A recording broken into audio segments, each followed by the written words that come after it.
Hello everyone. In the heart of Beijing stands the largest palace left by Imperial China in its 20 centuries of history. For 500 years, emperors ruled the most populated state in the world behind its walls, almost never leaving this city within the city. Thousands of rooms, gardens, pavilions, walls and towers, all organized to glorify and protect the emperors of China, not just from men, but from gods and spirits too. This palace was not only designed to showcase the power of emperors, it connected them to the order of the universe and was an attempt to approach earthly perfection. Tonight we are going to explore the pavilions, the temples, the gardens, discover what life was behind these walls that most people would never be allowed to cross. And along with it, we will explore the history of the last 500 years of the Chinese Empire, from its times of glory and isolation under the Ming and Qing dynasties, to its decay and humiliation in the 19th century with the Opium Wars or the Boxer Rebellion, and finally to its fall at the beginning of the 20th century, at the time of Pu Yi, the last emperor. So, welcome to the Forbidden City. We have so much to explore tonight that you may want to adopt a comfortable position first. Sit down or cuddle up in your bed and feel free to close your eyes at any time. All you need is to let the sound of my voice guide you and let your imagination wander. There is probably tension in your shoulders. Just let it go slowly and keep breathing normally. Now focus on your arms, your legs, and your feet. As usual, I remind you that my stories are available on music streaming platforms, if this is more convenient for you. You will find dozens of them on Spotify, Apple Music, Amazon or Deezer. You can also listen to them as podcasts on Patreon.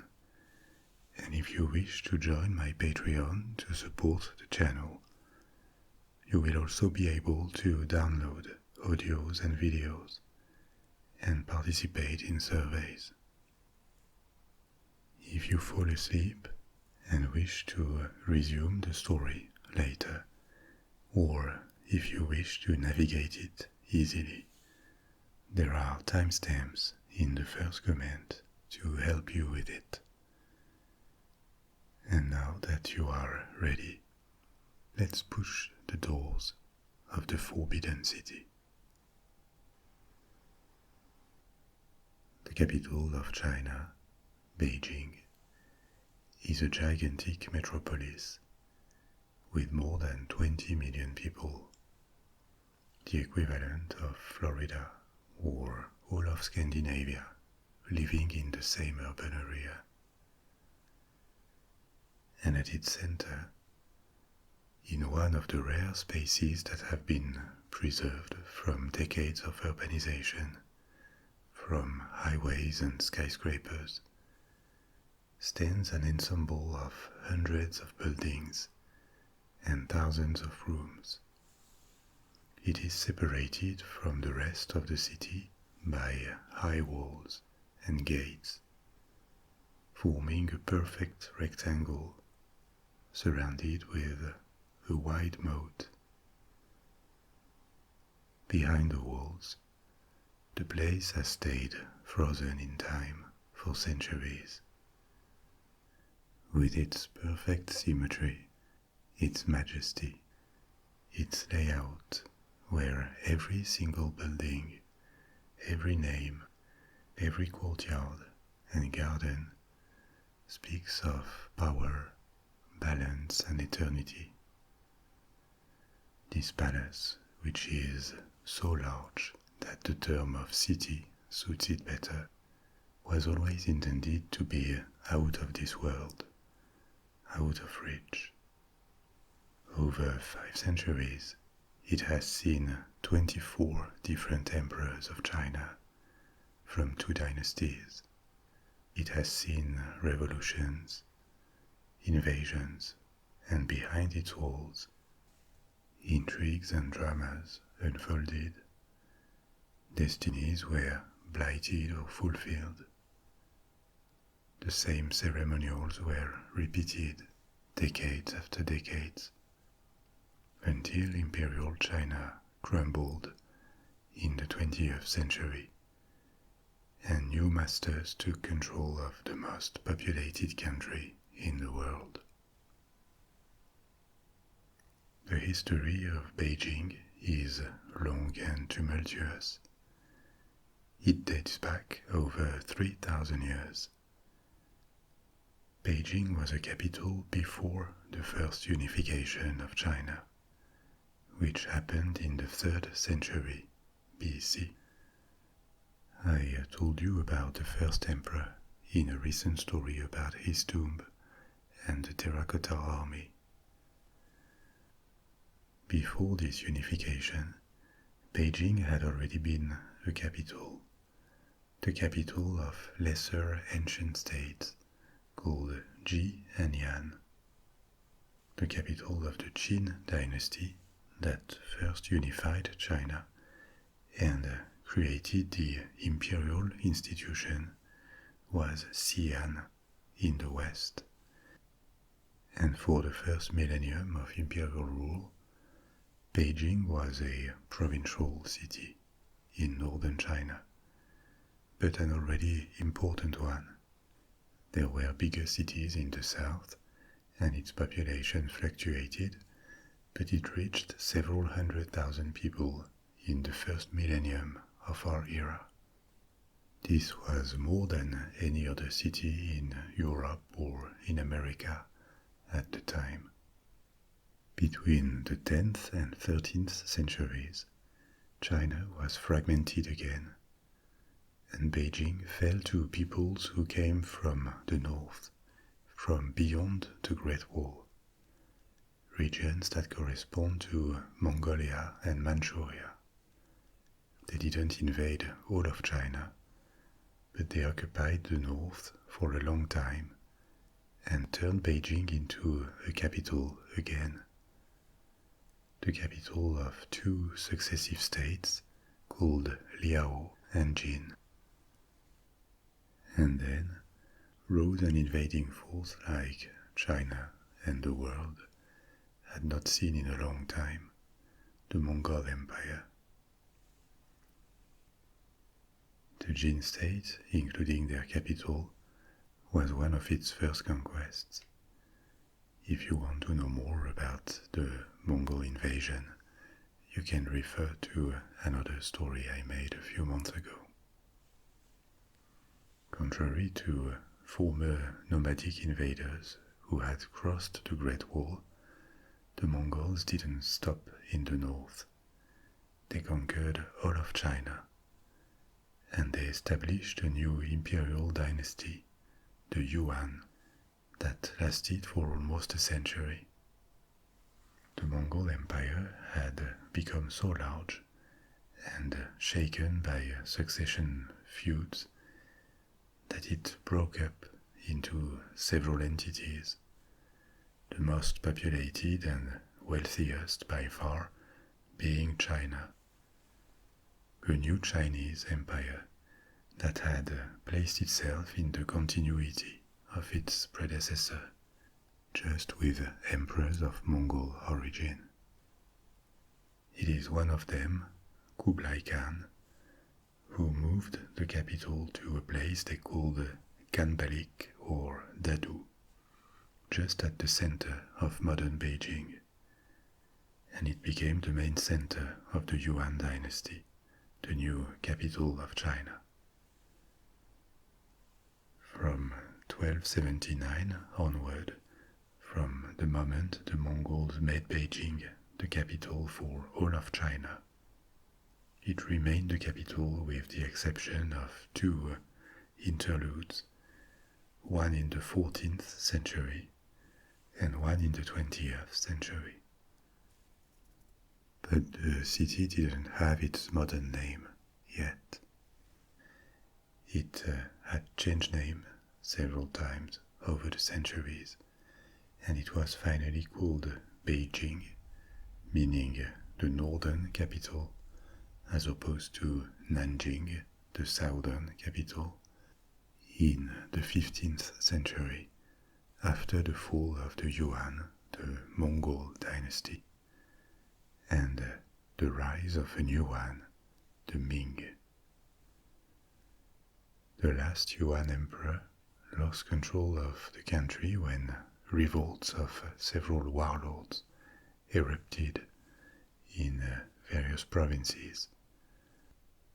The Yuan were blamed for bad harvests, forced labor and overtaxation, and also for being foreigners.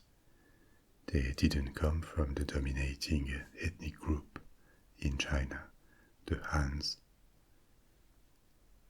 Among those warlords, one called Zhu Yuanzhang could conquer the city of Nanjing, the southern capital, where he founded a new dynasty, the Ming. It took him years, but he vanquished his rivals, and to make his imperial ambitions known, he sent an army to capture the Yuan capital, Dadu, on the site of Beijing.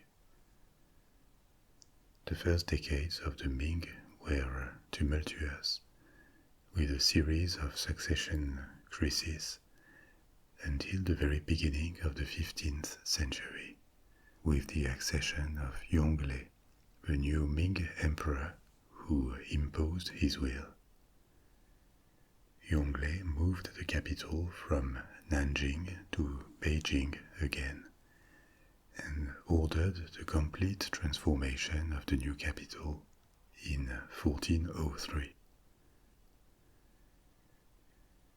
The remains of the Yuan capital were mostly eliminated, and a large perimeter called the Imperial City was created, where palaces, temples, offices and gardens were erected. And at the heart of this imperial city, a new palace that would surpass in size and splendor anything China had ever known, the Forbidden City.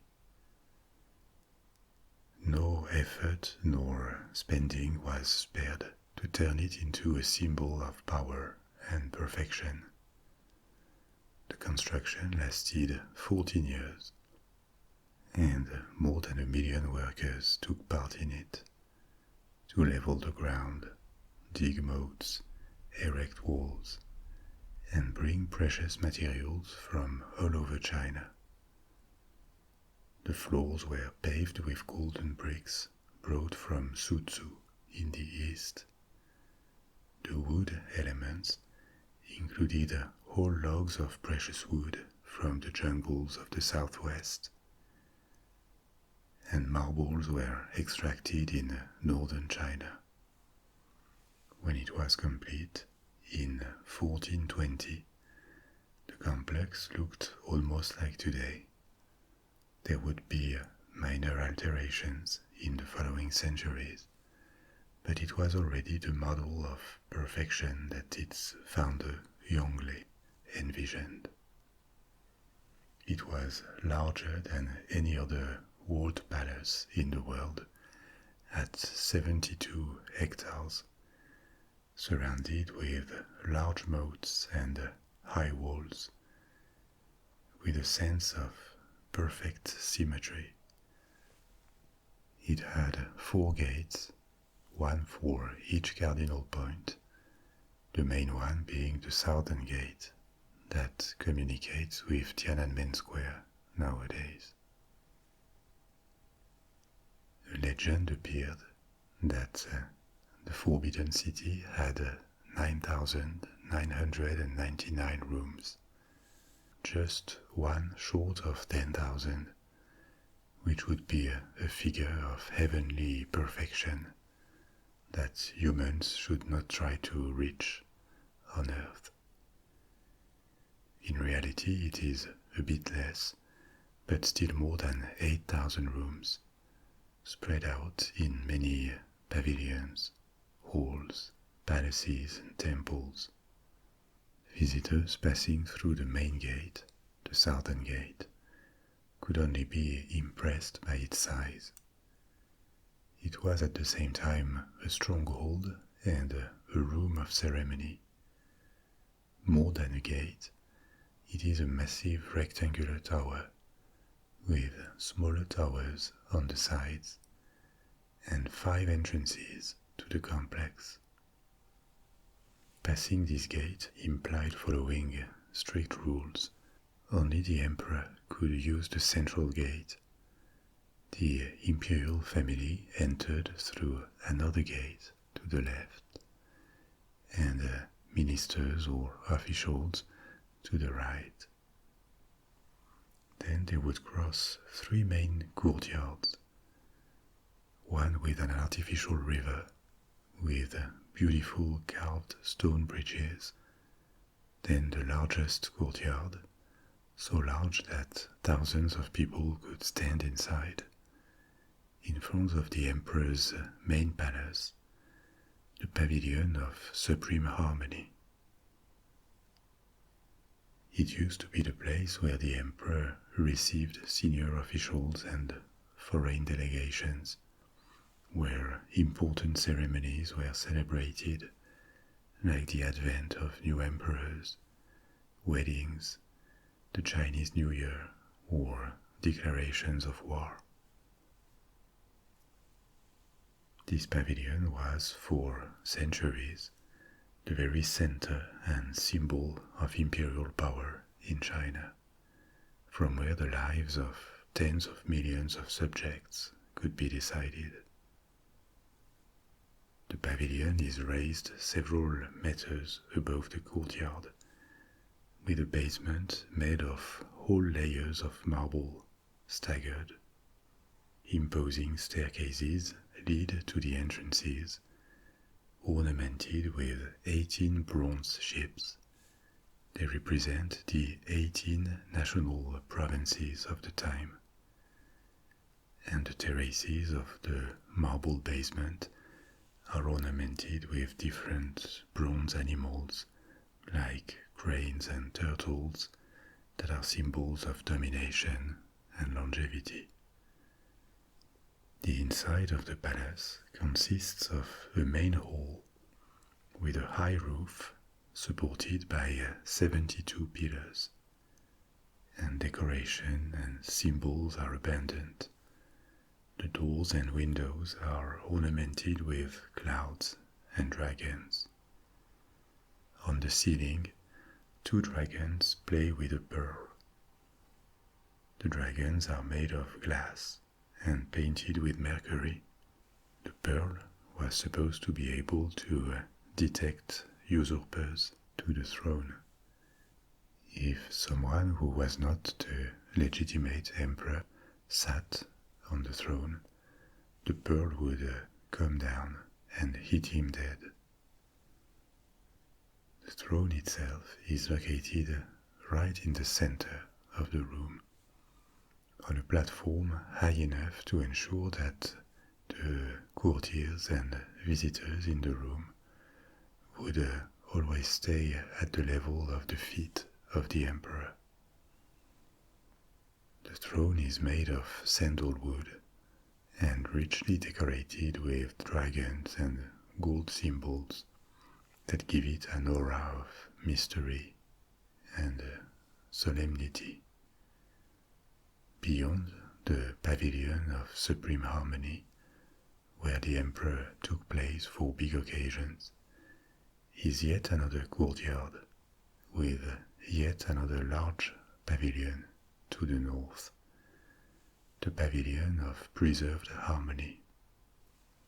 Ming emperors used it to change clothes before or after going to the Pavilion of Supreme Harmony.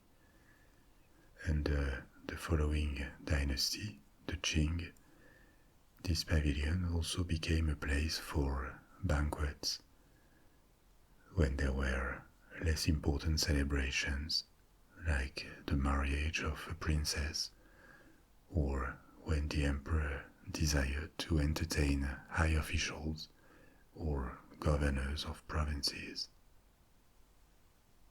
At the end of the 18th century, this pavilion also became the place where the final phase of the national examination took place. This was an old Chinese tradition. Many titles, fortunes, and privileges were hereditary, but the recruitment of high-ranking administrators, bureaucrats, was open and as meritocratic as possible. There was a system of competitive examination, and coming out on top of this national examination that took place every year was an honor and an open door to responsibilities and a spectacular rise in social standing. From 1789, the emperors began to honor every year the 10 first candidates selected by reading the papers they had submitted. And this took place in the Pavilion of the Preserved Harmony. There was yet another room with a throne in this succession of spectacular courtyards between the two main pavilions I just described, and still placed to respect the perfect symmetry, stands the Pavilion of the Middle Harmony.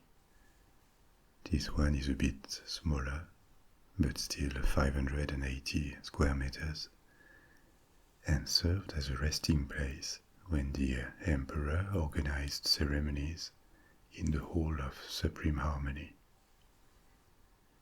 This alignment of buildings, respecting the perfect symmetry and creating a spectacular display of power, was very intentional. It was thought out to impress and reinforce the emperor's legitimacy. Who in their right mind could have believed that the man at the center of such a show was not the rightful master of the empire? From the magnificence of the buildings to the very strict code of conduct that everyone was supposed to observe in ceremonies, it was all about creating legitimacy and reinforcing power. But there was yet another dimension that we will explore later. From the layout of the buildings to the details in the decoration and the statues, the Forbidden City was charged with symbols and a form of spirituality. It was also designed to be watched from the heavens by the gods and to please them. It was conceived to protect the ruler from any bad spirit or influences. We'll come back to this later and also continue our exploration, because the outer courtyards that we just saw are hardly a fifth of the Forbidden City.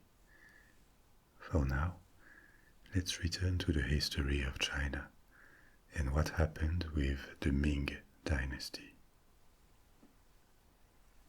I told you that Emperor Yongle moved the capital to Beijing from Nanjing, and the Forbidden City was completed during his reign, which ended in 1424, 4 years after the inauguration of the new complex. Yongle is one of the major emperors in the history of China, not only for these decisions and for solidifying the Ming Dynasty, but also because he made a number of reforms that left China more prosperous and better defended. He ordered the restoration of canals. He imposed the primacy of the imperial examination, which brought a bit more social mobility, and maybe more importantly, the recruitment of the bureaucracy based on competence rather than privilege. And also, under his reign, China started exploring the seas, 70 years before the first long-haul exploration journeys of European navigators. These Chinese expeditions were led by an explorer and scholar called Zheng He, and he reached the Indian Ocean and as far as Arabia and the east of Africa. But in the following decades, the successors were way less outward-looking, and China was already such a big empire, with by far the largest population in the world, that it became increasingly closed on itself and uninterested in what happened beyond its immediate neighbors. Still, the 15th and 16th centuries were an age of relative prosperity, which reflected in the flourishing of Chinese literature, painting, poetry, music, opera, all sorts of crafts and luxury products too. I told you in various other stories about silk, porcelain, metalware, lacquerware. The Ming period was a high point for the production of fine art and crafts, and the high society, which obviously was a small minority, adopted a very refined and luxurious lifestyle. The population increased, even though the bureaucracy was powerful and a census was organized regularly. Numbers can only be estimated, but most historians place it between 160 and 200 million people by the middle of the 17th century. At the time, the first half of the 17th century, China had around 28% of the world's population, a bit more than today, even though the country was not as large. It was followed by the Mughal Empire in India with 20%, and then far behind the Spanish Empire, including Portugal at the time and all of their possessions in America at just 5%. And after that there were countries with 3 to 5% of the world's population, like the Ottoman Empire, the Holy Roman Empire, but it was not an unified state, France, and the Tokugawa shogunate in Japan. So, looking at the history of the world, there is no denying that in the 16th and the early 17th century, China under the Ming was probably by far the largest power in the world, but a great power that was almost uninterested in exploring and projecting its might or its trade network beyond East Asia, and one that saw itself as the Middle Kingdom, the center of the civilized world, the beacon of culture, and at the time there was probably some truth to it, but China would soon realize that its position was not secured forever. In the first half of the 17th century, the Ming Dynasty began to decline after 2 centuries of uncontested supremacy. Not because of the intrusion of foreign European traders. In the 17th century, China was still unbothered by them, and actually benefited from the contacts that European navigators had established. The first to arrive were the Portuguese, followed by the Spanish and the Dutch, and then the English and the French. Europeans were very interested in trading with China. Chinese products already were or became very popular in Europe, from tea to porcelain to silk. But China was largely self-sufficient and unwilling to trade for other things than precious metals. The difficulty of Europeans to sell things to China would be one of the reasons behind the Opium Wars in the 19th century, to force the importation of opium upon China. I will tell you about this later in the story. So in the 17th century, international trade provoked an influx of precious metals, especially of silver, in China, and a new wealthy class of Chinese traders appeared thanks to these contacts with the Europeans. Selling products to these foreigners was something the Ming had no problem with, as it also filled in their coffers through taxation, and it may have helped prolong the Ming Dynasty. Another consequence of these contacts, also rather positive for China, was the introduction of new crops, new plants to the country, via the mechanism called the Columbian Exchange, named after Christopher Columbus. One of the greatest treasures found in America was not necessarily gold. It was the discovery of new crops like maize, tomatoes, potatoes, that were highly productive. Potatoes alone probably saved millions of people from starvation, from famine in the following centuries, in all the regions where this new plant was introduced. And that included China. So at this point in the 17th century, Europeans were not seen as a big threat. They were just too few and too far away to be a danger of any kind. They were just cautiously restricted to islands near Guangzhou, Canton, in the south, like Macau, where the Portuguese had a trading post to prevent them from introducing their ideas or religions. But they were treated like other foreigners. All foreigners were explicitly unwelcome to mainland China, with the exception of a few embassies.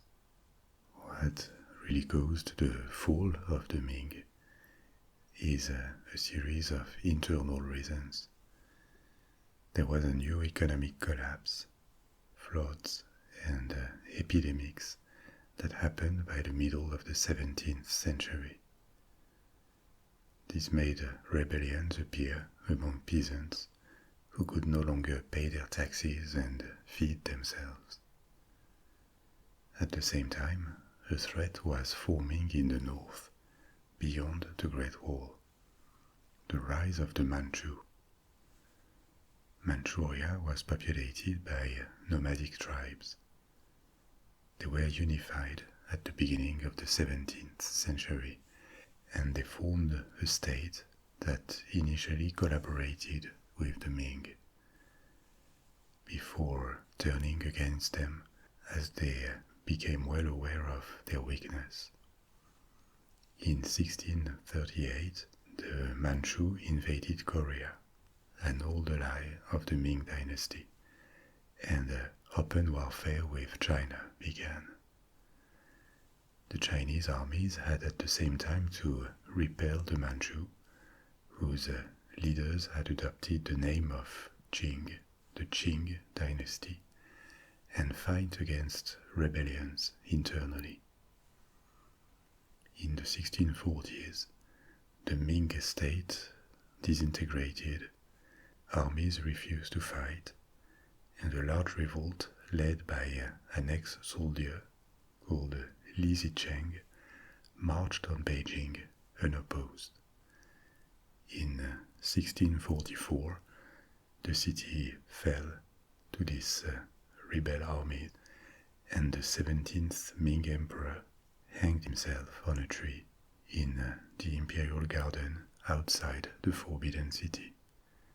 The leader of this rebellion, who now styled himself as the Prince of Shen, seized the throne and proclaimed himself the ruler of a new dynasty, very much like the first Ming Emperor had done almost 300 years before.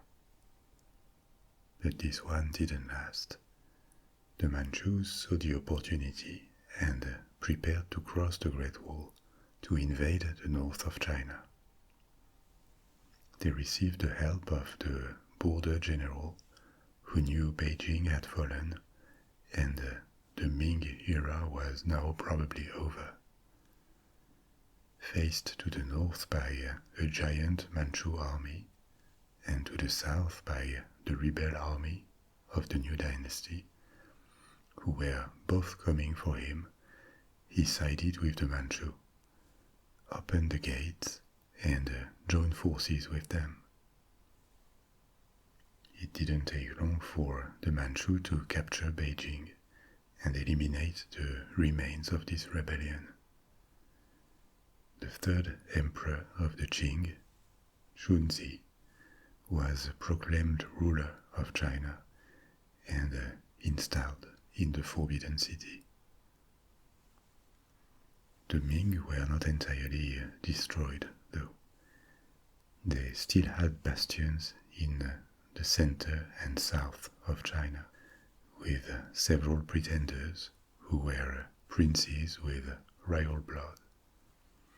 Collectively, they were called later the Southern Ming, and they put up a fight from various regions for 18 years, until 1662, when the last bastion of resistance was eliminated.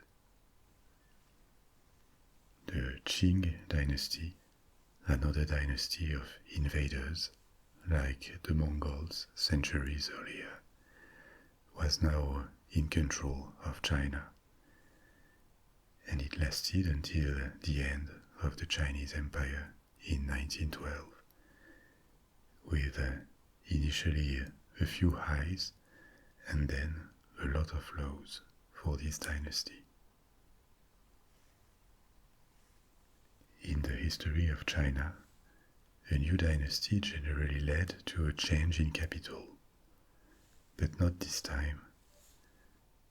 The Qing also ruled over Manchuria, extending the empire to the north, which gave Beijing a more central position. The city had been the center of Ming power for a long time, and with it, it had gained immense prestige, and so had the Forbidden City.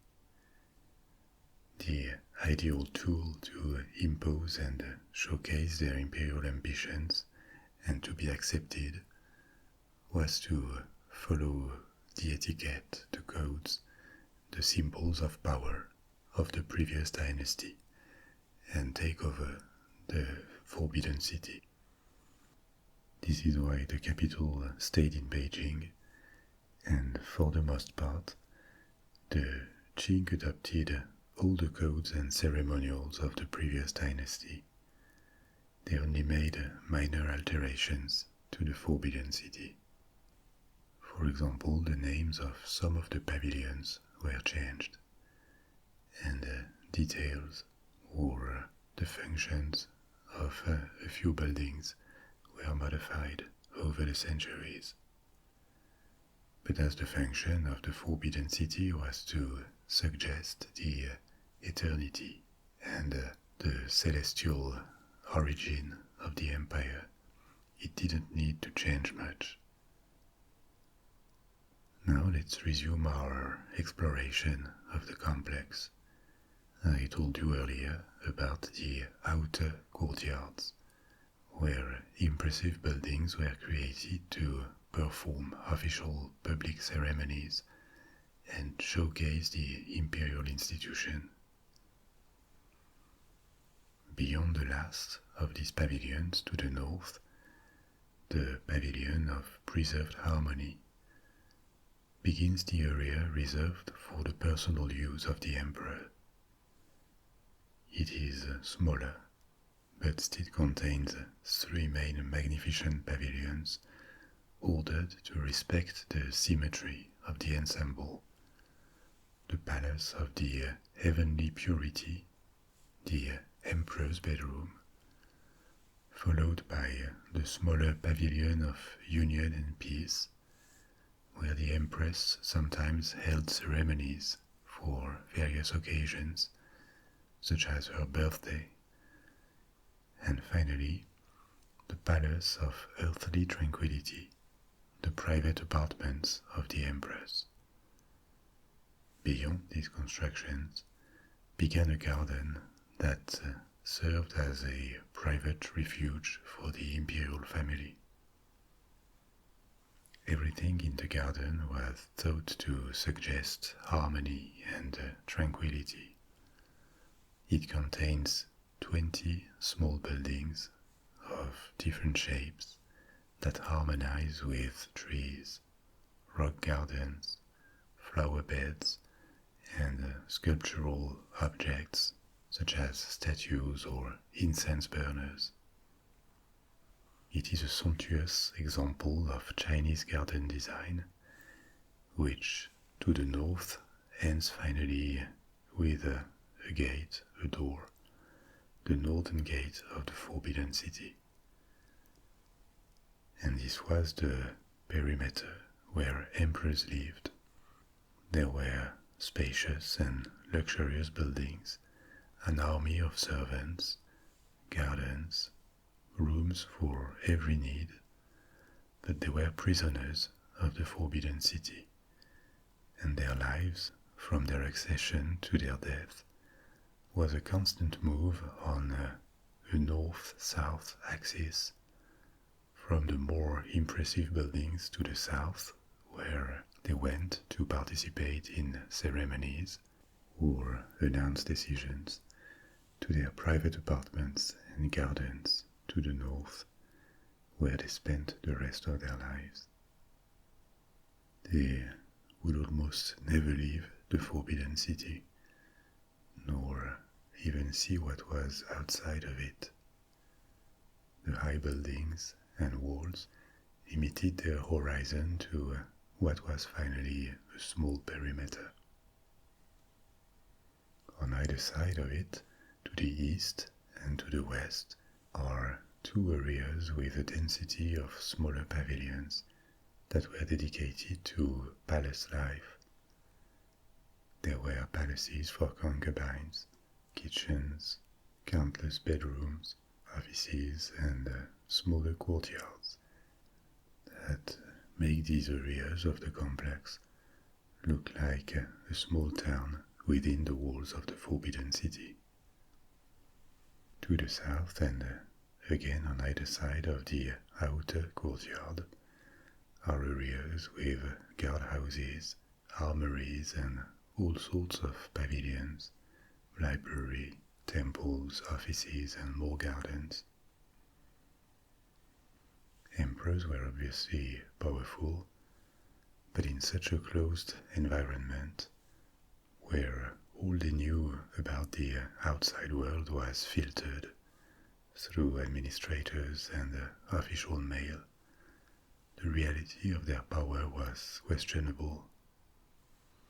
It isn't clear whether they could be aware of what really happened in their empire, and there was always the risk that influential courtiers could manipulate them. Around the emperors was a group of palace administrators, eunuchs often, that in some periods, especially under the Qing, when emperors became weaker, could gain considerable influence and power by obtaining the emperor's trust or by acting on their own. Of course, they also competed and fought for influence, turning the Forbidden City into a microcosm of politics with a cutthroat atmosphere. These phenomena are not specific to the Chinese imperial court. Other empires and kingdoms had their lot too. For example, see the Ottoman court at the Palace of Topkapi in Istanbul at the same period, or European courts.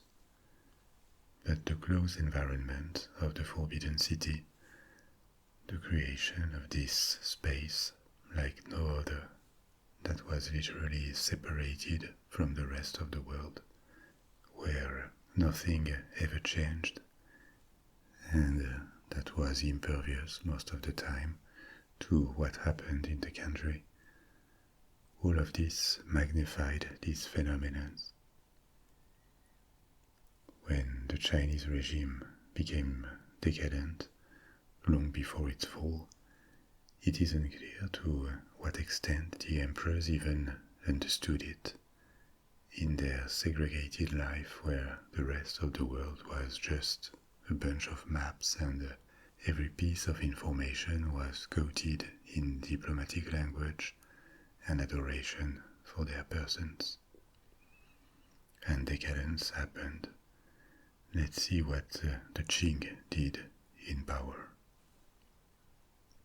If you look at a map with Chinese frontiers from the installation of the Qing Dynasty in 1644 to the end of the 19th century, you could easily conclude that China did very well in the period.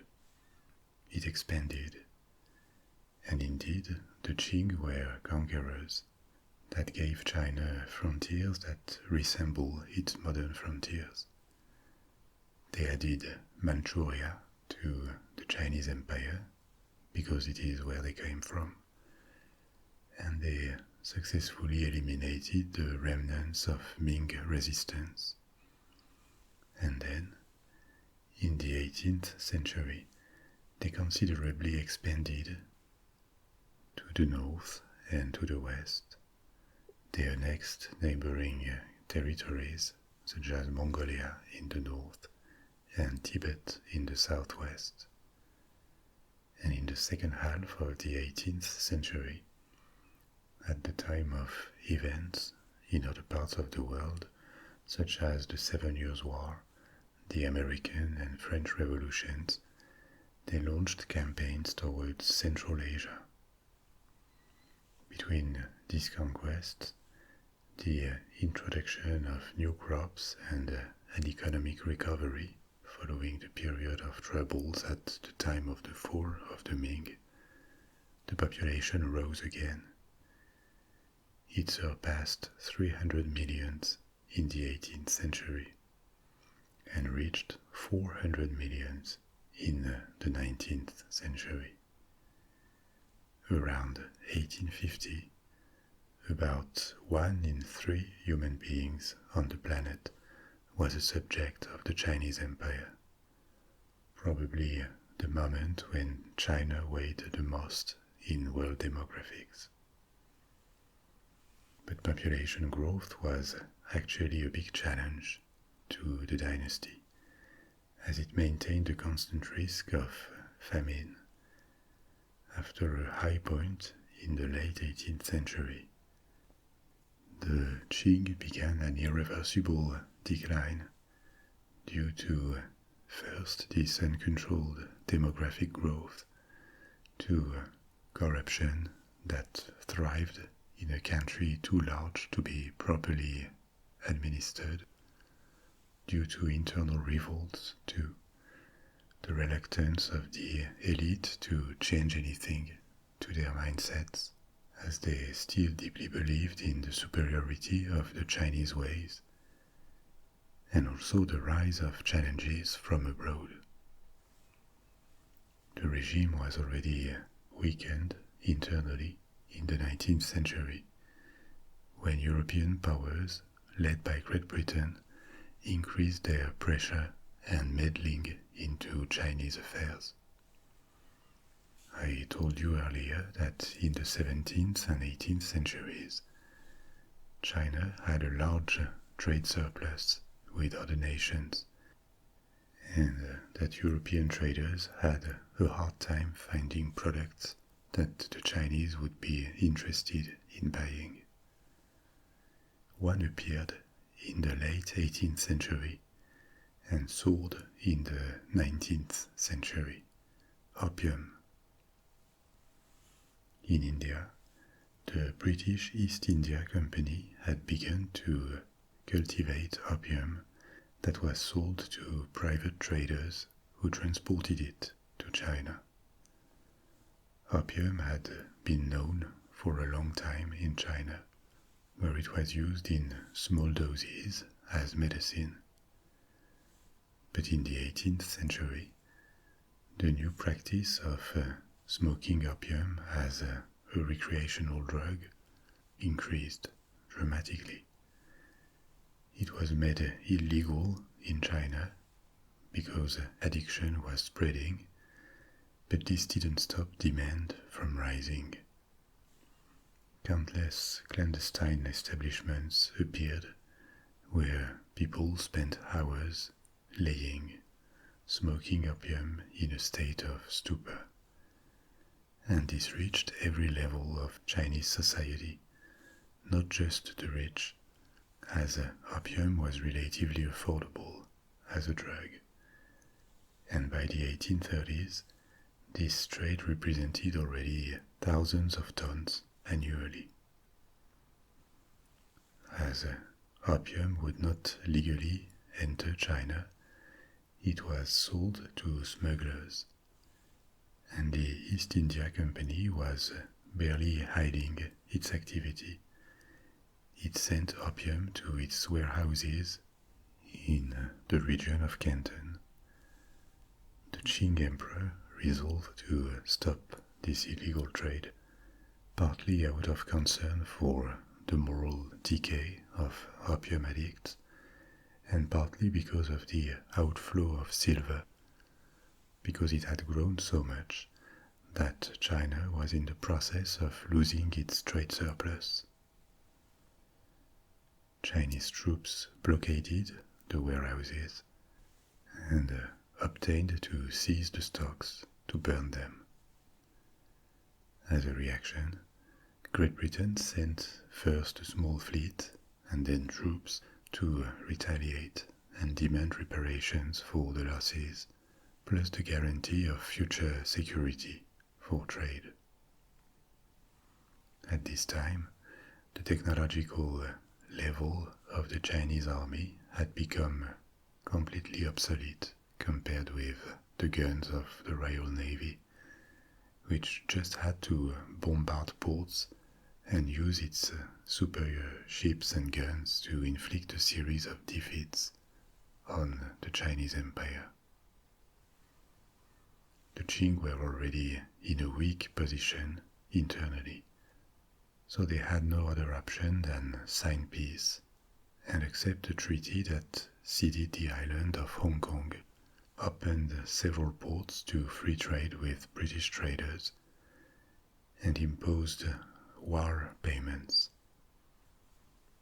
This peace treaty with an European nation was just the first of several that have been called unequal treaties, because in fact they were more like diktats through which foreign nations forced China to open its trade, give them territories, and lift restrictions on the sale of their products.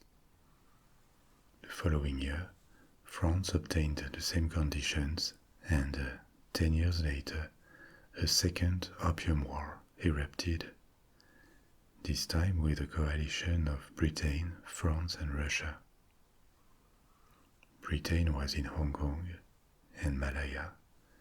France had begun meddling in the affairs of Vietnam, just south of the Chinese border, and Russia was now present in the Pacific and East Asia, with big ambitions and a long frontier with the north of China.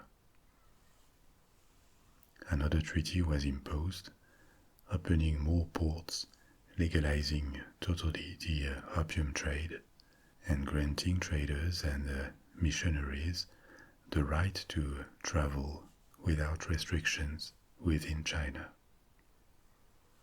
But as its application was not fast enough, a Franco-British expedition marched on Beijing in 1860. They occupied the Forbidden City and sacked the old Summer Palace, a complex of palaces outside the limits of the imperial city of Beijing, the perimeter at the center of which the Forbidden City is located. The emperor had to flee to avoid the supreme humiliation of being captured. The sack of the Summer Palace in 1860 still has repercussions nowadays, because a lot of artifacts, including unique ancient works of art, ended in French and British museums or even in private collections, and China has demanded their return since the 20th century. After the Second Opium War, European powers kept pushing. They obtained concessions in various cities, the largest ones in Shanghai, and on the coasts of China there were now British, French, German, Russian, American concessions. In the last years of the 19th century, European empires had basically established zones of influence between themselves that shared Chinese territory and where they would not compete, and maybe one day turn these zones into colonies. The south to France, the middle to Great Britain and Germany, and the north to Russia. But this was the height of European meddling in China, because the days of the Qing were counted. In 1895, Japan attacked China to expand its influence in Korea. It was victorious despite efforts in China to modernize the army. In 1899, a rebellion against foreigners and imperialism, known as the Boxer Rebellion, erupted in China out of the control of the dynasty. The throne was occupied by an empress, Dowager Cixi, who nominally controlled the Qing Empire, but in reality her powers beyond the walls of the Forbidden City were fragile, as the administration was extremely corrupt and the army unable to repel enemies. Because she was close to be overwhelmed by the rebellion in China, and in response to reports of an upcoming invasion by foreign powers, Cixi supported the rebellion that a coalition of foreign powers was fighting on Chinese soil. This time, Even more countries had joined the banquet. On top of the countries I mentioned before, Japan, the USA, Italy, Austria-Hungary had all joined the coalition. This alliance of 8 nations brought troops to China, defeated the Imperial Army, and once again marched on Beijing to capture it, ending the Boxer War in a bloodbath. This episode actually had the consequence of discouraging European powers to colonize China directly, because they had seen how hard it would be to control a country with such a large population, and they concluded that it was in their interest to keep the ruling dynasty and deal with it. But internally, the Qing and the imperial system were now deprived of credibility. The fall happened in 1911-1912. Shiji had died in 1908 after appointing a 2-year-old boy, Puyi, as the successor to the throne. The world had completely changed outside the walls of the Forbidden City. Europe and America were propelled by industrialization and new technologies. They were more prosperous and powerful than ever, inventing a new world in which China, with its conservatism and inability to change or put up a fight, was not expected to be anything else than a satellite. The Forbidden City was nothing else than an outdated facade for an empire that had already crumbled, and it had lost its grip on the country. In 1911, a majority of provinces rejected Qing rule, and they formed a republic with its capital in Nanjing. A few months later, in 1912, an imperial decree was issued, bringing about the abdication of the child emperor Puyi. He was 6 at the time. But the Forbidden City was not deserted yet. China was now a republic, not the communist republic it became later after the victory of the Communist Revolution. This would happen decades later, after the Second World War. But for 12 years, Puyi was allowed to stay in the private area of the Forbidden City. And this is where he grew up, almost as an emperor without a country, surrounded with servants and a Scottish preceptor, until he finally had to leave in 1924, and the last moments of the Forbidden City as an imperial palace ended. Puyi didn't disappear. He was placed by the Japanese on the throne of a puppet state they created in Manchuria, and after the Second World War, he went through re-education in communist camps, was released, and published an autobiography. If you want to know more about him, I strongly suggest you watch a movie from the 80s called The Last Emperor. It is magnificent, and there are scenes filmed in the Forbidden City that will give you a sense of what life could be behind these walls, before and after the collapse of Imperial China. Earlier in the story, I told you that the Forbidden City was also filled with symbols and meaning, from its layout to its decoration. All of this can be seen in Beijing today. It was turned into a museum, and large parts of the Forbidden City are open to the public. As for the architectural layout, I already told you that the city followed a very strict rule of symmetry.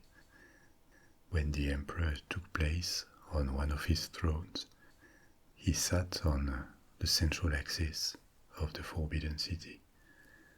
The symmetry even extends to each pavilion. There are almost no curves except for smaller decorative elements. Everything is drawn in a rectilinear way to express the order, the regularity that the emperor represented.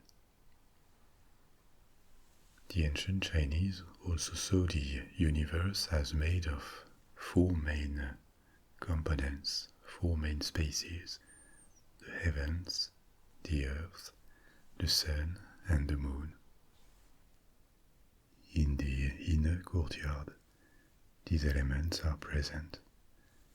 The emperor lives in the palace of celestial purity, as he was associated with the god of heaven. The empress, associated with the earth, resides in the palace of earthly tranquility, and the side doors on either side of the courtyard were dedicated to the sun and the moon. The presence of these elements was expected to symbolically favor the stability of power, and the elements were also associated with their respective cardinal points. The roofs are ornamented with multiple mythical animals that brought protection: phoenix, lion, celestial horse, bull, monkey, seahorse.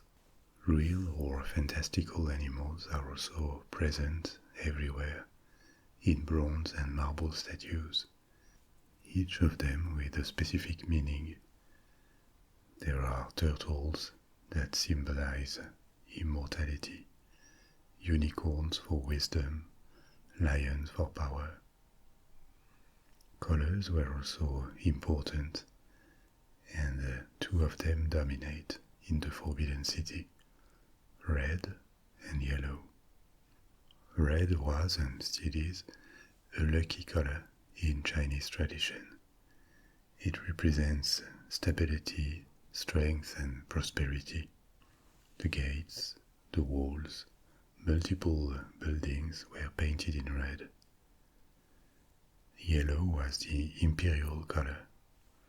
Emperors dressed in yellow for ceremonies, and their portraits always show them wearing this color.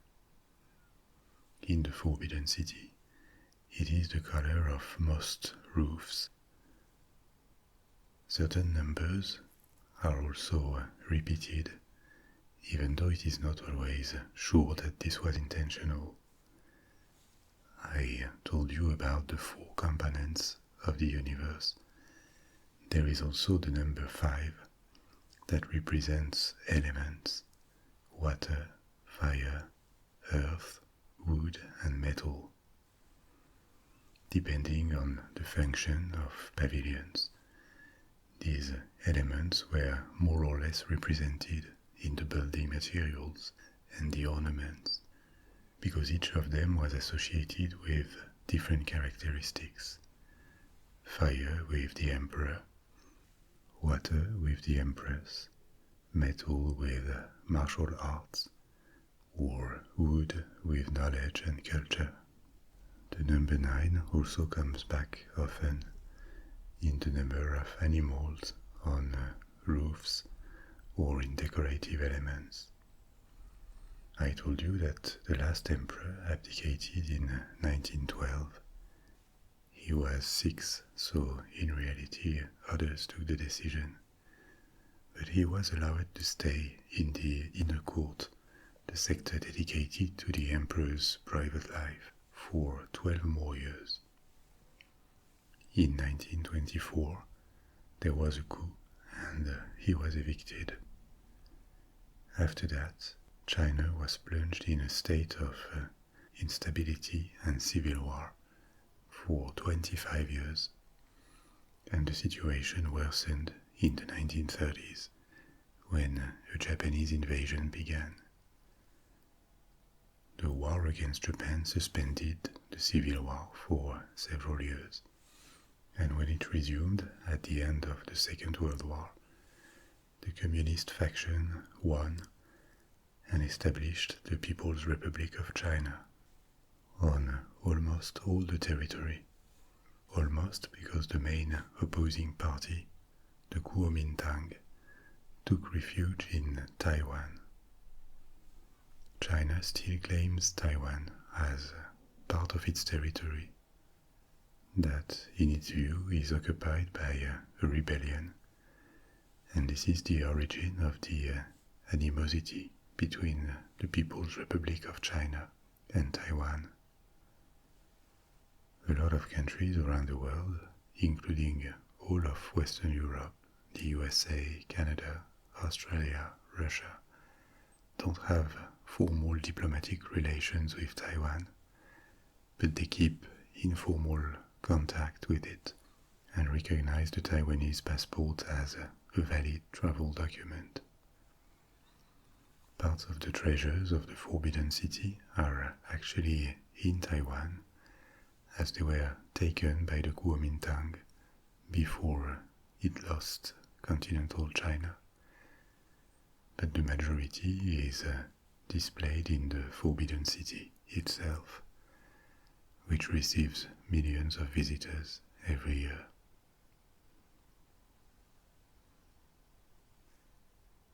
So this is it for tonight. I hope you enjoyed the story, and don't hesitate to watch The Last Emperor. You won't regret it. But for now, you may let go and fall into a restful sleep. I'll be back soon with another discovery journey. Sweet dreams.